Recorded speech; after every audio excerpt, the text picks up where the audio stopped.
Welcome to the Salmon Runs YouTube. Enjoy the video. Hello everyone.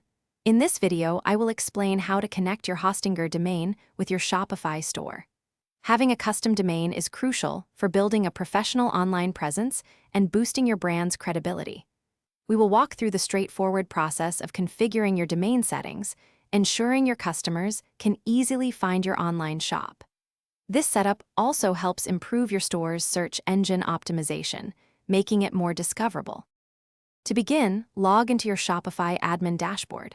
From there, navigate to the Online Store section and click on Domains. You will then see an option to connect existing domain. Carefully enter your full domain name, for example, your store. And proceed. Shopify will then present you with instructions for verifying ownership, which typically involves adding a unique TXT record to your domain's DNS settings. Keep this information handy for the next step. Now switch over to your Hostinger account. Locate your domain portfolio and select the domain you wish to connect. Navigate to the DNS/nameservers section. Here, you will need to update two critical records. First, change the record to Shopify's IP address, which is 23.227.38.65. Second, modify the CNAME record for www to point to shops, Shopify.com. Ensure these changes are saved.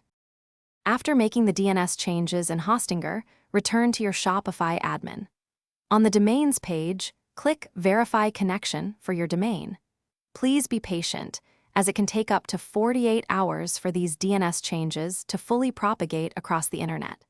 Once propagation is complete, visit your custom domain in a web browser to confirm your Shopify store loads correctly. If you encounter any issues, carefully review your DNS settings or reach out to support for assistance. Thanks for watching.